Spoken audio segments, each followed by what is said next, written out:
Okay, so we are moving on to Unit 3, which is on the normal model. There's only one chapter in this unit.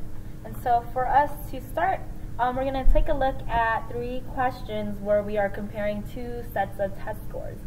So we are in a history class and a math class. We take the Chapter 1 tests on the same day, and then both of those test scores are returned later. Our grades are as follows. Now looking at these initial grades, which class did we do better in? In history we got 81%, and in math we have 75%. And so we would say, yeah, we definitely did better in history because we got a B versus getting a C.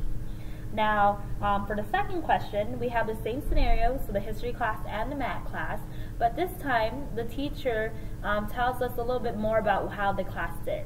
And so the question again is, which class did we do better in?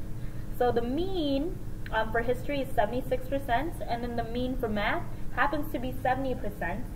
And then if we look at our score, right, we see that we are 5% above average, and the same thing for math. And so if we were going to answer this question, we would then say that we did the same in each, because in both of those classes we were 5% above the average score. Now, same scenario, so the history class and the math class, but this time the teacher decides to give us the class standard deviations. And so with this information, which class did we happen to do better in? Now, standard deviation is going to be the average distance from the mean of each data value. And if I'm looking at 8%, right, that's telling me that I do have students, right? So the mean is 76%. So if I have a standard deviation of 8%, that means that there are a good number of students who scored 76% plus 8%, 84%. Okay, because that's only one of the standard deviations away from the mean. So I have kids who scored 84% versus the standard deviation in the math class being 2.5%. That means that if I add that to the average, which is 70 degrees, I have a good number of students who are scoring 72.5%. Okay, now just comparing these two, my 81% score is lower than the 84%, which I know there's a bunch of students scoring that because that was my calculated standard deviation, versus I know that I have a good number of students who got 72.5%, but I'm still higher than them. And at that point, having that information, I would say that I actually did better in the math class. Okay? Now, the question that we're asking ourselves is, how can we compare one observation to another observation if they don't have the same parameters, the same mean and standard deviation? Because we saw initially that in the history class, it looked like we did better because we had an 81%, but after getting all of the information, we see that we actually did better in the math class, even though our percentage is actually lower, because it's relative to the other people who also took that math test.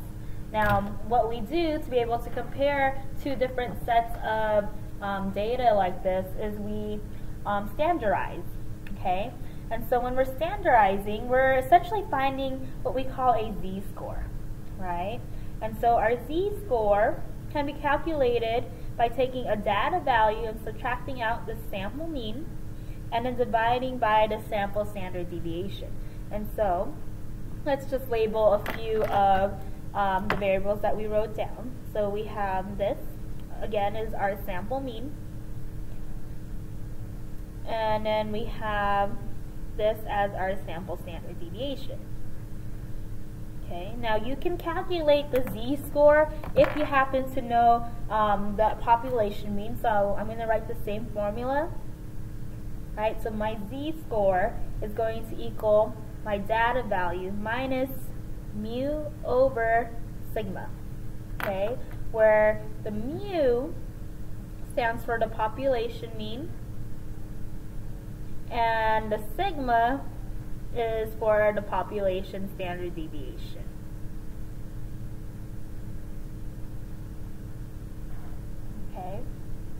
So if we have the population mean and the population standard deviation, this is what we want to be using. If we don't have that available to us, then we would be able to use the sample mean and the sample standard deviation. Let me add standard right here. Okay. Now the z-score essentially tells us how many standard deviations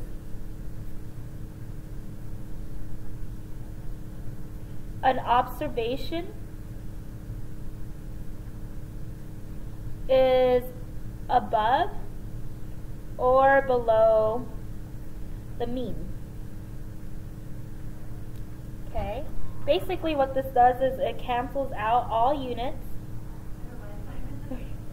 and gives us an idea how common the value is or how unlikely it is. So standardization is basically making the mean be 0 and the standard deviation equal 1 for any set of data that you're looking at, right? So if we can make all of their means be in the very middle and then have all the standard deviations be 1, then I would be able to compare two different sets of data with each other. So for example, the history test score to the math test score. Now generally, if we see that our z-score is greater than 2, then we would say that the observation is an unlikely value.